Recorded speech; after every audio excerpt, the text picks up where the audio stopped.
Welcome everyone to another episode of Kiwi Talks. I am honoured to be speaking to a well-known Kiwi actress. You might know her from Shortland Street, Outrageous Fortune, Fresh Eggs, or maybe Netflix's Fallen in Love. Claire Chitham, how are you doing? Hi, Rhys. Thanks for having me. That's all right. This has been a long time coming. In Love is two ends. It's such a great pun. It is. Since we're on that, how did that even come about? How did you end up on that? I guess what you probably mean is like, how did the show end up even sort of being made here? It was written by two American women, and it was but always pegged with an American star, and therefore those American women sold the idea to Netflix in America. So it was a US Netflix production. It just happened to be set in New Zealand. Unlike many things that obviously are US productions that come and shoot here and are meant to be set in other places. This was kind of, quite unique in that way, because I definitely was really confused when I got the audition script. And I was like, what is this? Who has managed to get a film over the line with Netflix, US? Never heard of these people, but there's these two women from the US who actually wrote a lot of films for the, what's it called? The Lifetime channel.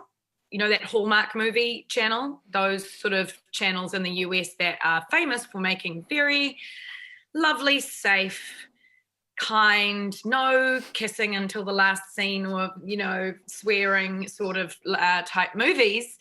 And this was Netflix's first foray into that genre.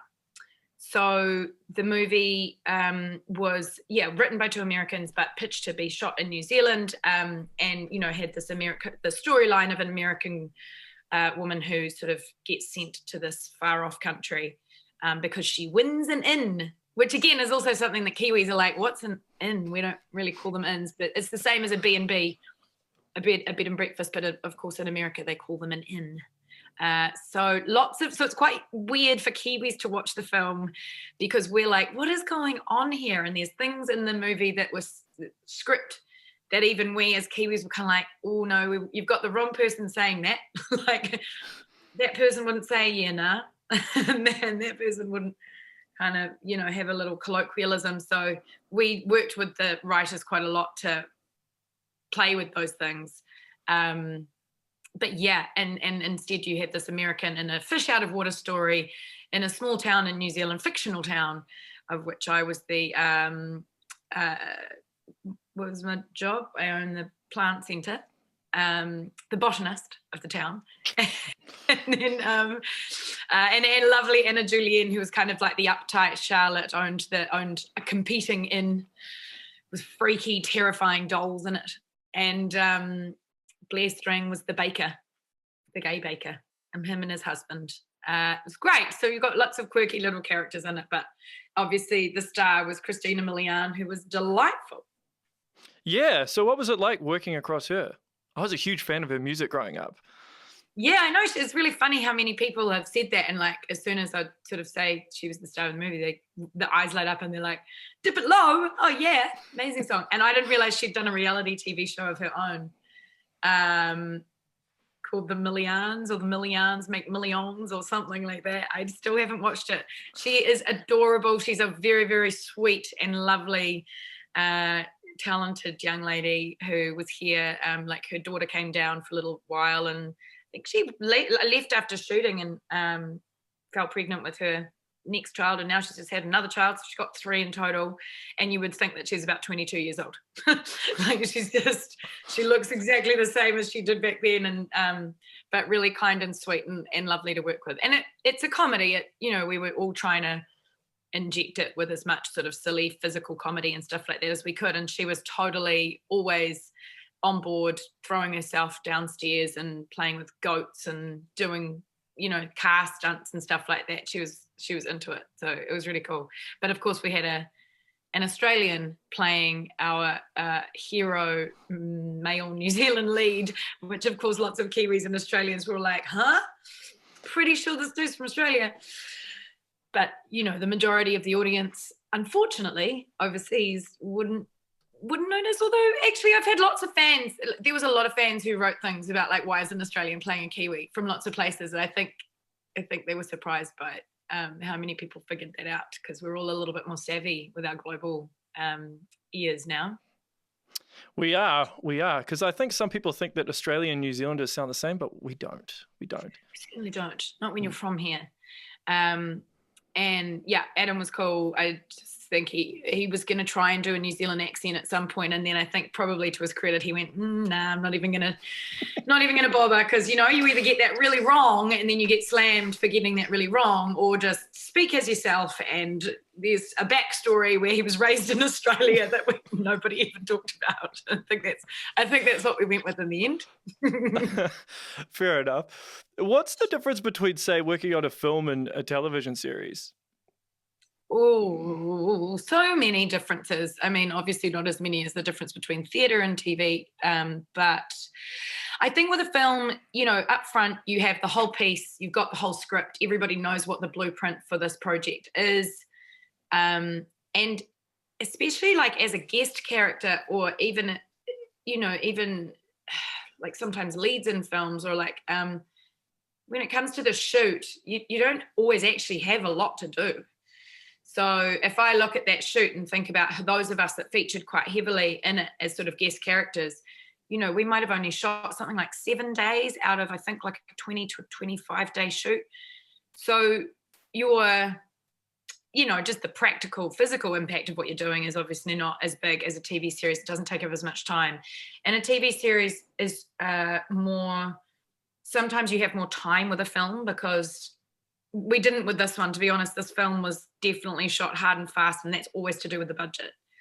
How many days a film's going to shoot for. Traditionally, with a film, you sort of have enough time to take time on shots and, make it look like a film. But this was lower budget than that. I guess with a TV series, you're also moving very fast because you're trying to shoot a lot of content in the same amount of time as maybe a film. Or if you've got for example, Fresh Eggs is a 6 eps, 1 hour series. We had 3 months to shoot that. The structure of how you shoot based on your locations and the order of events is again, it's based on budget, and it's sort of also it's a bit more of a moving beast. I think when you start, a lot of the time you shoot the first 2 episodes of a TV series as one block. So maybe one director will do the first 2 episodes together, and you sort of different directors will come in because they require more prep time. So they're prepping while you're shooting, and then you move on to the next one. But there's just kind of more of like once you get the circus show up and running in that first week or 2, it's an evolving beast. And I think as your character sometimes, and this was true for Fresh Eggs, you're shooting episodes 1 and 2, but they haven't even finished and signed off on your final episodes. So a lot of the time you don't even know what your character is going to do in the very immediate future. As the actor, I had read the first 2 episodes of Fresh Eggs, and I think when we started shooting, maybe I'd read the 3rd, but we were already shooting it to that first block when I've got the final ep 3 and 4. And then while you're shooting ep 3 and 4, we got the final ep 5 and 6. So it's as much of a surprise to us as it is to an audience when you're watching a show sometimes how it evolves. You don't actually have all of the inside knowledge that maybe audience members think that we do. That would make it a bit difficult, wouldn't it? If your character you think is supposed to have an arc of some sort, but you don't know what the arc is going to be? Yeah, 100%. Yeah, absolutely. And maybe on a bigger show like an Ozark or something like that, the writers will have figured all of those things out, and maybe the actors will be given story outlines and beats so they can kind of say this is what's coming and going to happen. But you don't have the scenes and finer details, because the thing with a TV series is as soon as a series gets greenlit or in New Zealand gets the funding, that money starts being spent the minute it's allocated, and that becomes the race to the finish line. because as soon as somebody is hired and a production manager is hired or a location manager is hired and locations have to be found and bookings have to be made and crew has to be hired, the money starts going out the door. And so the race to that finish line of getting this production shot under this budget begins. And I think in America particularly, they tend to put a lot more time and money into development. They have more time and money to get writers in rooms, spending the time developing storylines, making sure they know where the end of that show is going. With TV series in New Zealand, a lot of the time things get funded based on their pilot scripts or the first 2 scripts in a series outline.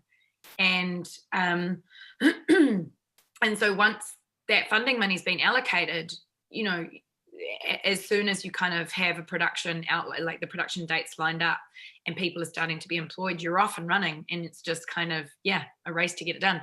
And you're trying to do that with lots of knowledge and lots of constraint. You know, producers know how that works. They know the time that it takes to do certain things. And so every production is dictated by how good those producers are at planning and managing budgets and giving you the tools and the space and the time or whatever that you need to get the job done.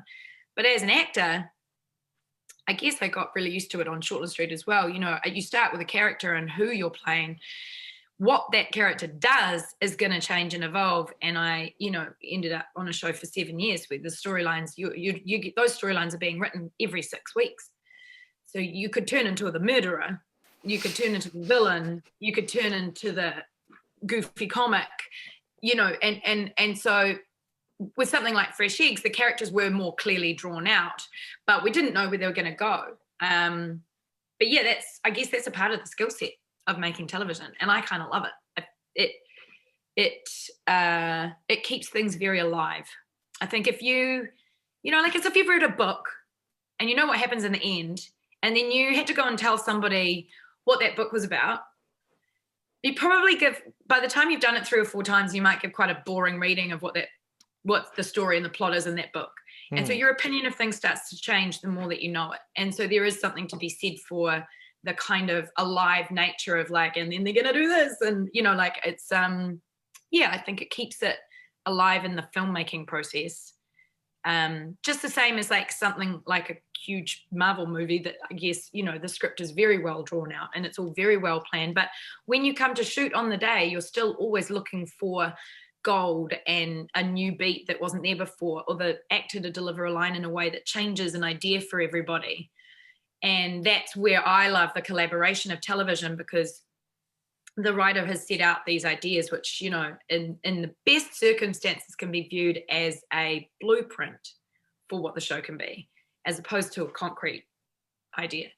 And, you know, you're always looking for those little moments where it's like, oh, wow, they delivered that line like that. And it kind of was a bit more sinister than we thought. And that gives us a sense of mystery, and maybe we could float this idea. And a lot of the time, again, internationally, you know, writers and things will be on set so that they can work with those new ideas as they come up. So yeah, in makes film, sense. Yeah, it's a more finite thing, I suppose. And in TV series, you're working sort of longer and typically faster, and you just have less time to stand around and discuss things. You just have to get on and do them. And some part of filmmaking is great when that's the case, I think. I've heard that Shortland Street is brutal in regards to how fast it works. Was that the case? Absolutely, yeah. Brutal. I mean, look, I wouldn't call it brutal in the sense you know what you're getting into as soon as you're there. It's just, it is its own beast. Nothing else works quite as fast as Shortland Street, or I hope it doesn't, because you do lose quality. You lose the time to, you know, take time on things, which is the difference between watching an incredible piece of cinema that, you know, managed to capture something and just 2 people talking in a room. And Shortland Street is a plot-driven show. It's about, you know, it's about advancing the story, what happened next to those people, what happened next to those people, you know. So the nature, when it first started, Shorty Street was the fastest made television show in the world. I think they introduced the technology that they used to someone in the UK way back, because it's now 20 5 or 7 or something years old, and it's the fact that the show has 3 cameras in a room that are recording simultaneously. The director has plotted out where they are cutting that scene, how they're cutting that scene, and given that information to somebody who sits in an editing suite watching and pressing the buttons that switches between those 3 cameras. So as opposed to a normal 1 camera, single camera show, or even a 2 camera show, which is what Outrageous Fortune was, when you're filming, you set up for 1 angle and film those 2 angles at the same time, but you still have to do that scene all over again from another angle to get your other coverage. Shortland Street, you put 3 people in a room, 3 cameras, you can get all of that in one go. So it used to only take us about 20 minutes to shoot 1 scene in completion. And that scene would then go on and have very, tweaks done to it in editing later. But that's how it was done fast. And it's also because it's done in a studio with every set has 3 walls and top lighting. So the thing that takes a long time when you're shooting a film or a long form TV series is moving the lights and moving the camera in between setups, sorry. And in Shortland Street, you don't have to do that. It's all there. So that's how they move so fast. So it is, and the turnaround between the writers writing and us then shooting that script was back in the day about 6 weeks, 3 months they wrote in advance. And we'd be getting the drafts 6 weeks later and then shooting it 2 weeks later, something like that. So yeah, you were shooting for a show that has 5 episodes of 30 minutes of screen time, well, 28 or 26 minutes of screen time because it has ads. You would shoot 5 episodes worth of the show a week, not in order, obviously, but that amount of time. Whereas it would take 2 weeks to shoot, say, take 14 days to shoot 2 45-minute episodes of Outrageous Fortune. Does that make sense? Yeah. That does make sense. How the heck would you memorize all these lines then? Great. By developing a photographic memory at a young age. That's pretty much it. My character did a lot of talking, and I got to the point where I could learn about 10 scenes. I would have looked at them the night before, but then I would sit in the makeup chair in the morning for my 45-minute hair and makeup and be learning my lines in the chair. I mean, you've rehearsed them at that point. Most of the time we'd done rehearsals. So you had already said those lines out loud and got them in your body a little bit and read them knowing what your storyline was. So then by the time you actually come to shoot them, they went in pretty fast. I had to unlearn the way I learnt lines when I left Shortland Street because it's not great for the acting. It's so fast that a lot of the time you just start speaking words because you have to get them out. Whereas once I'd left, I kind of got to take the time to learn, what you want to do with a script. And I think why people think it's so hard to learn lines is that they just think about the lines on the page. The easy way to learn a script is to read it and look at what you're trying to say and what the ideas are behind lines and what your character wants and what your the other actors in the scene, what their characters want, and understand the scene from an internal place. And then the lines go in really easily because you know the flow of what is actually occurring in that scene and in those moments. So I find, and also you're talking to someone who I got the role of Pinocchio at my first theatre production when I was 8 years old, and I remember going on a school. We obviously had the August school holidays, and I learned all the lines to like a 2-page monologue when I was 8. No, I learned the lines to the whole script when I was 8, while we were on holiday. But I think that was just because I was so excited about doing this play. But it's like learning to fly a plane. You learn what all the tools are and all the kind of thing, and you know where they are instinctively. There's something in your body, I think, once you've been doing acting for a long time, that sort of just kind of understands how they go in. And they go in differently for different people, depending on what kind of learner you are, whether you're visual, whether you're kinetic, whether you're oral. Some people listen to them and have to play them back all the time. They're all really completely valid and amazing ways of learning lines. And I've probably used all of them at different times of my life so far. Oh, but yeah, wow. Shorty Street was a bit different. Shorty Street was hard and fast. And when I would forget a word while I was doing a scene, I'd be like, it's a S word on the top right-hand corner of the second paragraph down. Like I could know exactly where it was on the page that I'd forgotten. I just couldn't see it in my mind's eye. And then, as I said, I think when now I learn, now lines are more about the ideas. Mm. You'll have to sometimes scene really quickly for an audition or something if it's come up, and you just have to learn it fast. And I guess that's just muscle memory, really.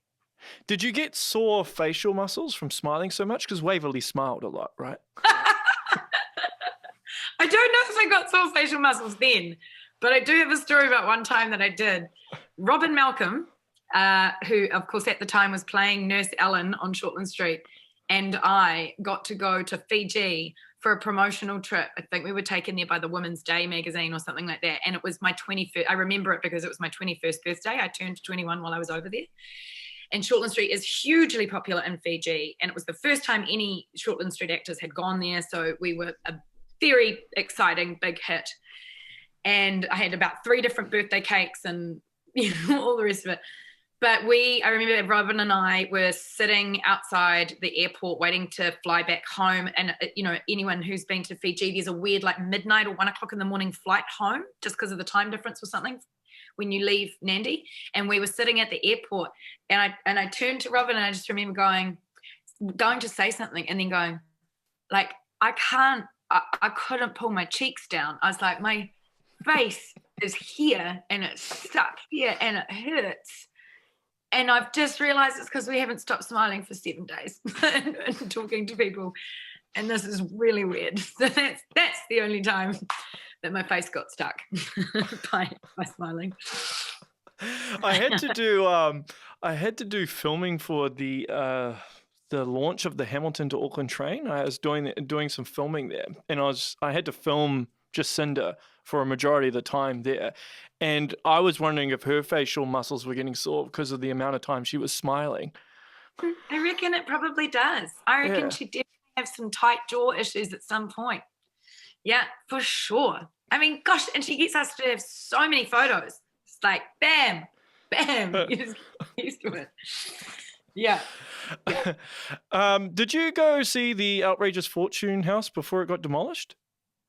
I didn't get there before it got demolished. So sad, though. But, yeah. I mean, had spent lots of time outside it, obviously. And no. And you know why? Because I think lockdown happened, that weird 3-day lockdown that we had happened just as it was going to happen. And there was a group of us sort of actors and stuff who were trying to get over there and stand in front of the fence and say, don't do it, or just, kind of be there to say goodbye. It's so weird, but at least I guess it's immortalized on, what can you call it now? It's not celluloid, digital. It's immortalized on our screens digitally forever. So we'll always have that.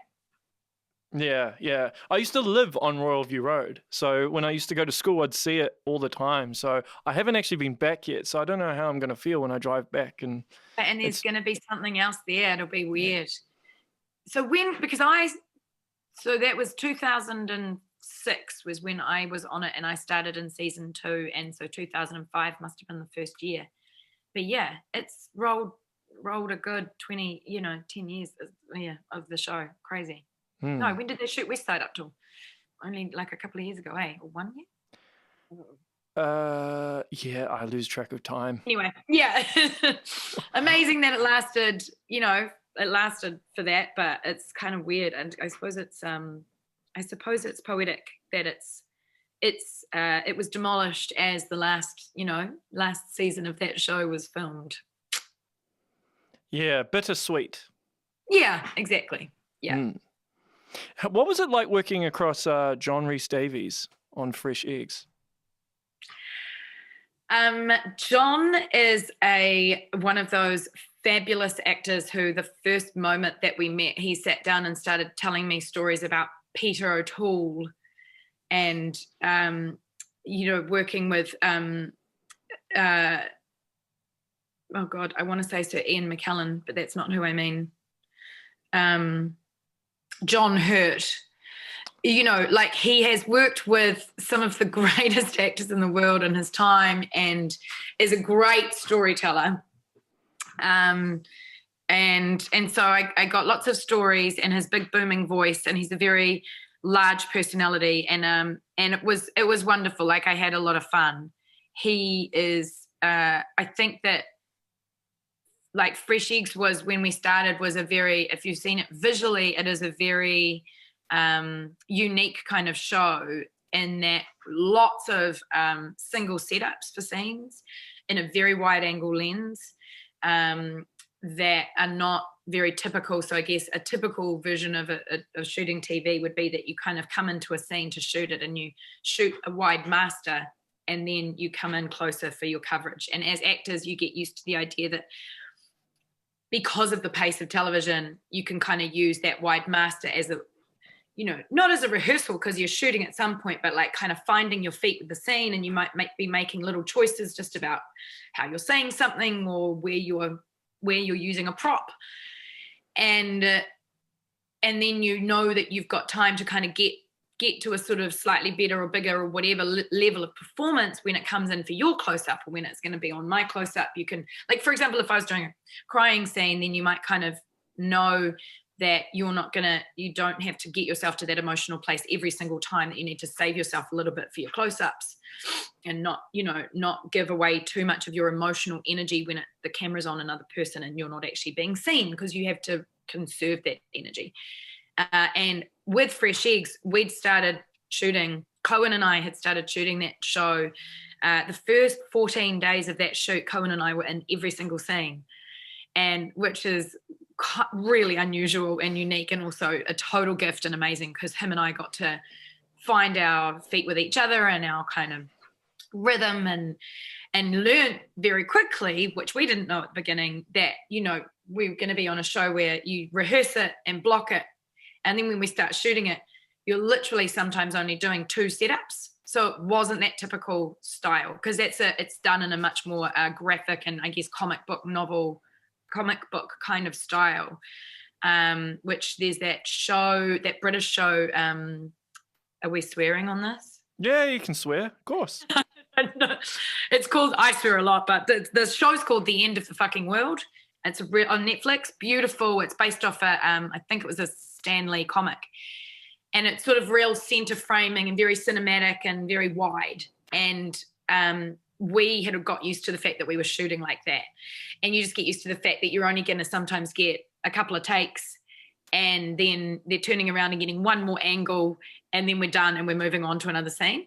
And as an actor, that can be quite confronting, because you sort of like, oh, I didn't get the chance to do my best work, or if you didn't know about it. And I remember our first day on set with John didn't know what the style of the show was, because again, we'd already been shooting for, I think, maybe a month by the time he actually first came in. And it was just, you're in the role, and it's like, welcome, John, awesome. Hey, we've got this huge scene where he had a massive monologue, and he's walking around the table sort of interrogating me and Cohen. And I think he found it really hard, because he was like, well, I'll use that as a rehearsal, and then we'll come in and we'll be getting different angles. And all of a sudden someone was like, right, we're moving on. He's like, what? Excuse me. And I felt terrible for him. And I, at some point, was just like, oh, John, we're kind of only doing like 2 setups and stuff. And yeah, it's weird. But, you know, he's very old school and has a very old school theatricality to him, but also comes with this kind of innate breadth of, I guess, mana and sort of being that he carries with him all the time, which was great for the role. I mean, essentially, he was playing a version of Harvey Weinstein, which is not that nice, but he took to it and sort of with fervour and went, right, if I'm going to be an asshole, I'm going to be a real fucking asshole. Yeah, so it was a treat to watch him work, and it was a treat to just be able to, you know, work against him. Yeah, it's good on the resume, isn't it? Yeah, I guess. Yeah. Yeah. So I can't go without asking you about, obviously, your book and the whole thing you've been through with Crohn's disease. Yeah. The reason why I wanted to touch on it as well is because last year I actually had I don't know, IBS, or I don't know what it is, inflammation of the gut. Where I basically went and saw someone in regards to maybe having some allergies. So I got like one of those hair tests done and found out I was allergic to dairy and sugar, and I'd had too much of it, so it had caused my gut to be inflamed, so I was getting bloated a lot and had a lot of gas and stuff. Was that sort of similar to what you had at certain points with Crohn's disease, or was it much worse? No, how old are you now? Telling questions. I know what to tell you. No, under 30, over 30. I'm 34. Okay, so you've done really, really well to get to the age of 34 and not have, you know, other issues coming up in your guts from having too much sugar or having too much inflammatory foods, I reckon. And so don't feel bad, was my point. Crohn's disease is very different. Crohn's disease is the symptoms, unfortunately, are similar to something else called ulcerative colitis. So Crohn's and ulcerative colitis and other autoimmune issues. But Crohn's is an inflammatory bowel disease where I guess the first symptoms were searing pain whenever I ate. So like cramps in the stomach, like the bowel feels like it's kind of twisting and knives are being scraped up the inside of your bowel and stuff. Like, you know, that was really intense. And then because I was really young, I was like only 13 years old when that started happening. I then stopped eating or ate less. And so you then start to become malnourished. You can get iron deficient, you know, losing weight, but not, you know, in a really unhealthy way, losing like elasticity in your skin and getting really weird and pale and white. And my mum kind of started out by thinking that maybe, you know, at first she thought I was a 13-year-old girl who was maybe getting a period. And so I was kind of being given Panadol and stuff like that. And then it didn't go away. And it took us a long time to get it diagnosed. But a lot of people with Crohn's have much more like intense pain. And then, you know, but the thing is that stuff probably started maybe as just gut discomfort, and good on you for going and get it tested out, because most people, lots of us, are really good at ignoring pain. You know, we can tolerate a lot of pain or uncomfort or just like that stuff, like when you're like, things are getting a bit weird down there, or just in your tummy and you don't feel great and you don't know why, like to go and actually ask the questions and see your GP or naturopaths and do things like those allergy tests and stuff is like really powerful and great step for you in the just taking the responsibility for your own health and well-being. And I think that's kind of why we wrote the book, because we as humans aren't very good at it. We have had our healthcare was something that was, when we were young, was always someone else's responsibility. And then when it all of a sudden becomes your responsibility to look after yourself, you're like, well, doctors know everything, right?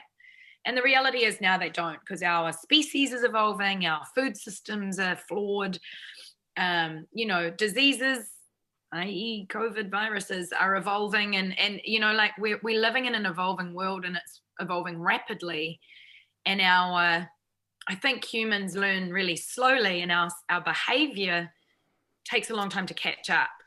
And, you know, the rise of gut health problems, the way that now science literally only just has been able to identify the direct link between what goes on in your gut and what goes on in your brain. The fact that your feelings are fundamentally affected by your food.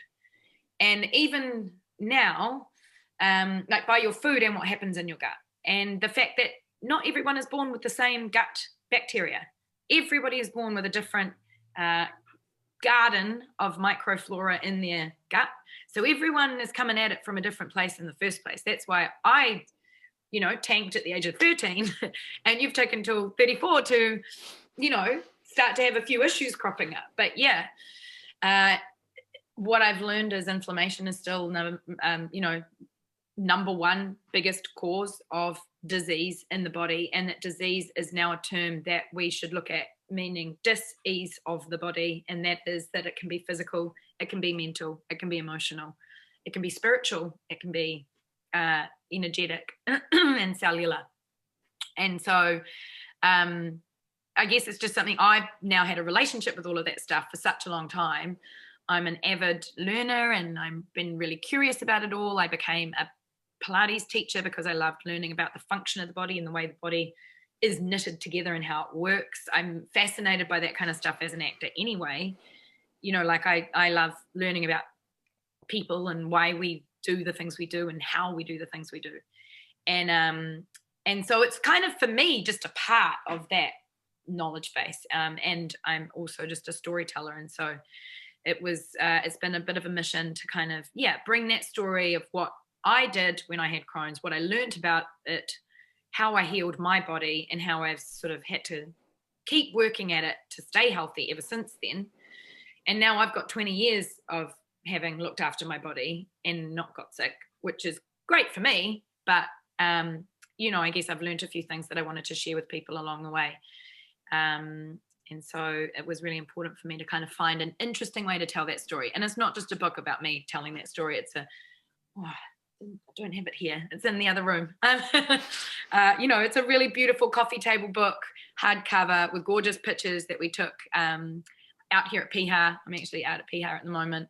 And it's hopefully something that people can keep using, more like a recipe book for health.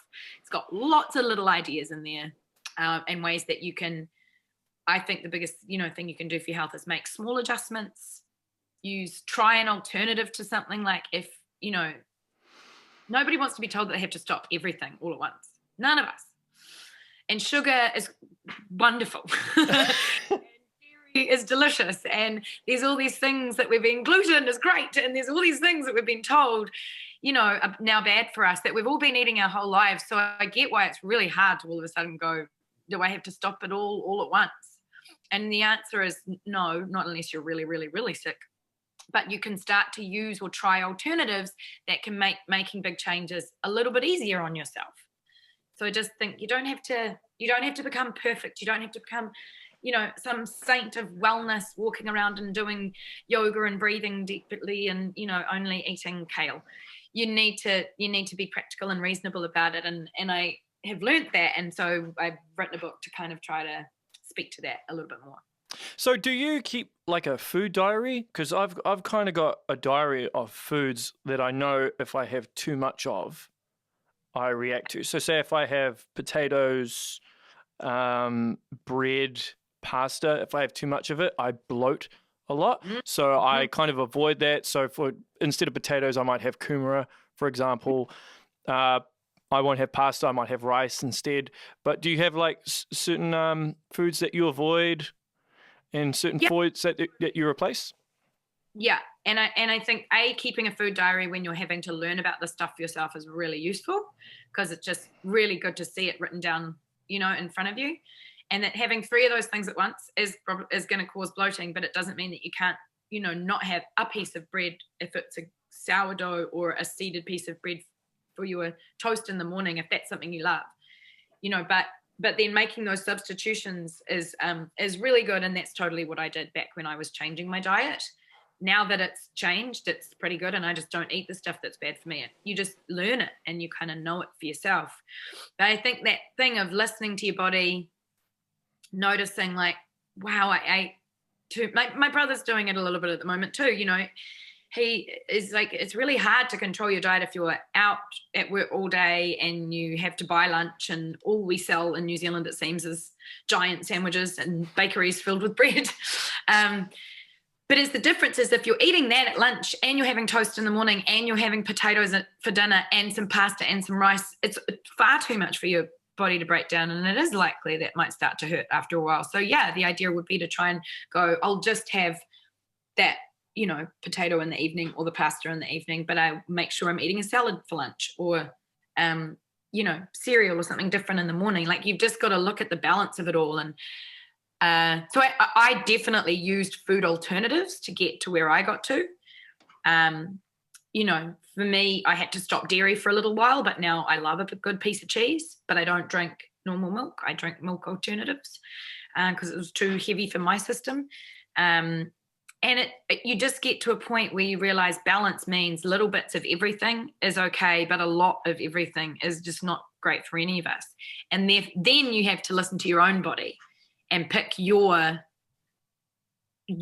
favorites and the things you don't want to do without, and the things that you can kind of make a deal with yourself on. You know, like you can make a deal with yourself on potato. I mean, maybe some people are like, fries are their most favorite food in the world and they want to be able to eat them. But, you know, 3 times a week's probably quite good. Once a day, not so bueno. And if you're loading that up with all the other stuff, then yeah, it's going to have an impact on the body. So I think my lessons are really about learning to listen to yourself, learning what's good for you, and then trying to make those changes that have to be made in small ways that feel manageable to you, as opposed to things that feel like a huge mountain. Right. Do you take You've got to change your diet because we're evolving because of the way our food is produced and because of that thing I was talking about before about how we're evolving. Yeah, for sure. Do you take turmeric supplements, or you include turmeric in a lot of your food? I make sure I'm definitely getting turmeric in my food. You need to use turmeric if you're cooking it. You want to use it with a bit of coconut oil or butter, because the fat in those things helps bring out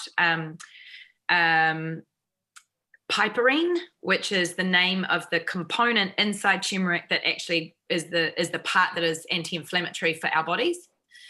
So you know, you could chew on a piece of turmeric, which is be an awful thing to do. Don't do that.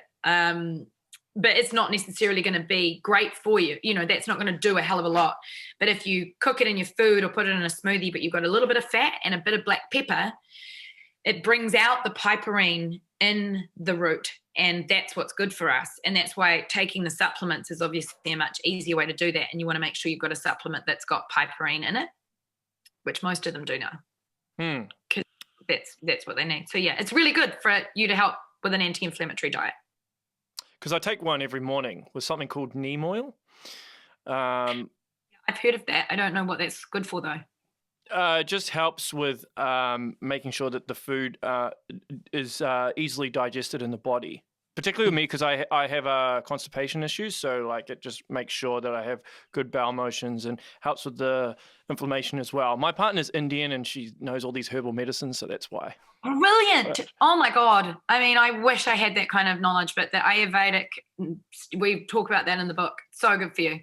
But yeah, all the spicy food, not that easy for you to digest, so you want to be really careful with that. Yeah, I Got to talk about your poop with people, especially with the people you love, or not pooping. You know, like they're awkward and unsexy things to talk about, right? But it's happening to everybody. Yeah, it's human nature, but people just don't really talk about it. Yeah, turmeric, neem oil, cinnamon, cardamom, all like Indian spices are so good in your food to help with that. So many of the Eastern cultures have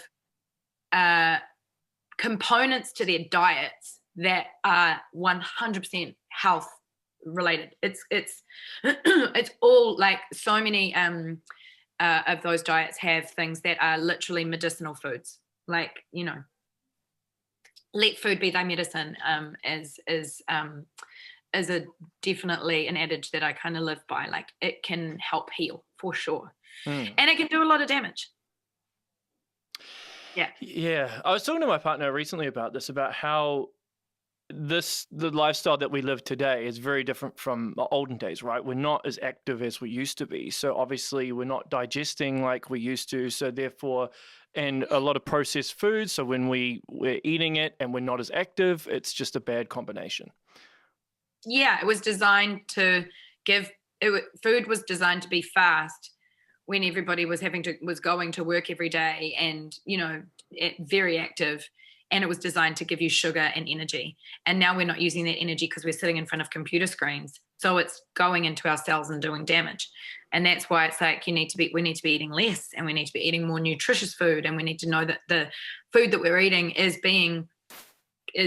coming, you know, that where the source of that food is coming from. And that in turn affects the way that agriculture happens, and that in turn affects the health of the planet. And that would be really great for all of us. You know, like there's some amazing documentaries, and I think people are getting really overwhelmed by food and documentaries that are telling us, you know, that you could be an athlete and be completely plant-based, and it's like, maybe, but I couldn't. My body won't work like that. Not every body will work that well on that diet, and it's a very specific set of needs. And then there's other ones that, and it's like, there's no doubt that the beef production in the US is terrible for the planet.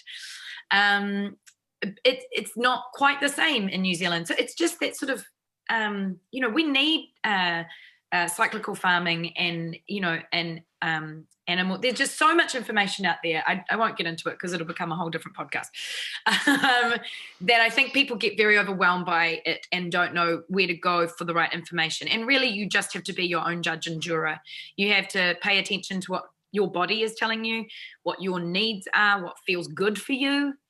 When you have great energy and when you start to feel like shit, pay attention. And as you say, write it down and try something different tomorrow.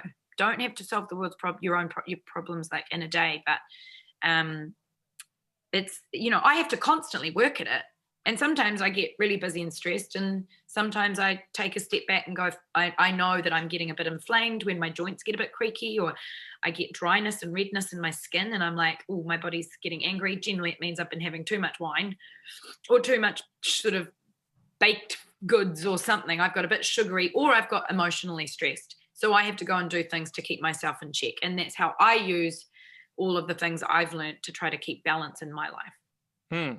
But as an actress, like obviously your life is go, go, go. You probably don't get time to prepare meals in advance, do you? So I don't do meal preparation in advance very well, because more about the kind of, that's more to do with the freelance nature, I guess, of my life, and that I'm doing something kind of different every day. I don't have the same job every day.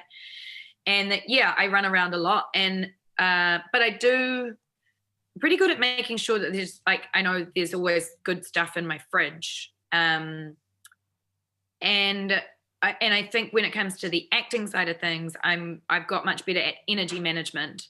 For example, when you're shooting, you're up really, really early, you're going for a long time, but sometimes you need just as much energy at 5 p.m. when you're doing the last scene of the day as you did in the morning. So you have to get really good at managing your own energy levels. So I don't eat a huge meal in the middle of the day anymore. You kind of stay away from the shitty food on the catering table. And I'll bring my own juices and smoothies to set, because they're light and they're easy for your body to digest, and you can have lots of them. I just have them all day long, rather than only bringing one, or just drinking a whole huge thing all at once. It's like I have a lot more often when I'm shooting, to try to help with that sustained energy. But you're really physical as well. You're often moving a lot with that stuff. And so that's kind of different to how I am when I'm not shooting, but I'm just kind of in my, I guess, more downtime stuff. But I spend a lot of time in front of the computer, so I have to make sure exercise is a big part of my routine. So you just have to literally map out your own prescription for your own health. Fair enough. Is there any particular foods that you completely stay away from? So obviously sugar's the worst thing. So I just make sure I'm very careful about where my sugar's coming from. But sugar's in everything. Yeah. So you have to say it's not in real food. It's in anything that comes in a packet. So the old thingy of shop around the outside of the supermarket, eat the food that's come from somewhere close to you. Vegetables, seeds, nuts, meat that's come from locally well-sourced organic farms. Kai moana, especially if someone in your family caught it for you. That's all really good for you. All of the packaged shit is not great. Do you ever replace anything with stevia? Stevia? Stevia. Sugar. Yeah, what am I? Stevia. Yeah. No. I used if you want a good alternative, I used honey in my coffee for a while. Honey? But, yep, it was great. Delicious when you get used to it. And look, some of them are great if you're trying to wean yourself off white sugar, then get on the raw sugar, a Demerara sugar, stevia is fine, great. It doesn't, it's kind of got a funny taste to it though. So that's why I didn't use it. It's not so much about what it is. It's just like, I didn't like the taste of it. So I think, and you just get used when you stop eating chemical and processed sugar, your taste buds don't like it anymore. You couldn't pay me to to eat the old chocolate and stuff that I used to eat. Like I've totally got a sweet tooth, and I'd eat sugar, I guess, when it's in a cake that someone's made, or like that kind of stuff. But that's special treat food. That's not every day. You have to start taking sugar out of your daily diet. Yeah, well, I've found that, like, even with some stuff that I eat, like that I don't eat now really, and then I'll go and have, like, say KFC, and I haven't had it in 6 months, it'll actually taste like crap, and then I'll feel like crap after I've eaten it. I'm like, why did I do that? You notice that you feel like shit, and that's exactly why. And that's because all of the stuff going on in your gut is sending messages through your bloodstream, that sends messages to your brain, and that sends messages to your hormones and your feelings and your thoughts, and all of those things are connected. And we've just got to get used to the idea that we aren't a tube that stuff just passes through without having any effect on. Like, we are skin and cells, and everything that you put in you becomes a part of you, and that includes and influences your feelings. And yeah, I think even as an actor, the more I learned that stuff, the more important it became to me, because I have to be a feelings manager. I have to learn how to not just manage my own emotional health, but manufacture feelings. And I do it better now than I did before. Because I've got, I'm just, a lot of the time you have to be quite an empty vessel in order to tune into how you really feel. So you don't want to eat stuff that's filling you up and making you feel heavy and taking heaps of energy to digest. Whereas all that stuff's taking energy, and that's why we get tired after we've eaten a huge meal. Because it's half of your body in this huge tract is doing all this work to process it and send it out. And you're like, I am exhausted because I've just eaten, fish and chips. I do want to say that you don't look like you've aged at all from your time in Shortland Street. I must say, given everything that you've gone through, I'm like, you must have good genes, or you're using some de-aging makeup. I don't know, but I really don't. I have learned to look after myself. Thank you for saying so. But also, I looked like I was about 12 when I was 22. So I reckon that's got something to do with it. And maybe at some point I was going to turn 50 and everything's going to go. But I've always had, a cheeky cheeks and a big round face, and now it's working for me. You know what it is? I reckon it's because you smile so much, and smiling uses less muscles, right, than frowning. So maybe that's it. I do smile a lot. I am grateful to be a typically happy person most of the time. Thanks. Cool. Yeah. So what are you working on at the moment? I'm working on sort of more stuff to do with the book, with Good For You TV, which is the website that the book we've sort of been building around the book, where I'm going to create video content and keep telling stories like everything that we've just been talking about. I want to keep the conversation going around that stuff. So I'm going to keep producing little bits and pieces of video content for that, and that will sit on goodforyoutv.co.nz, plug for our website. Sign up and you'll get our, emails once a month. I've just been doing some writing, actually. So I've been kind of writing for a little travel series that I was doing for with Viva and Jaguar. And I am also writing and developing a TV series idea. It's been an ongoing kind of process that I keep having to dip away to, because the last thing that I did was an episode of the Brokenwood Mysteries. Filmed that at the end of last year, which was really fun. Had so much fun on that show, and that I think is going to be out in the next series, which is going to be on TVNZ. It used to just be on Prime TV, and now they've been bought by TVNZ. So I think the series 7 is coming out on TVNZ sometime in the next month or so, I think. And so catch me in an episode of that. So when I sort of was shooting that, and then every time I get some other job, I have to put my writing down and No, I'm coming back to that for this month. Anyway, that's this month. Ask me again what I'm up to in June. I've got no idea.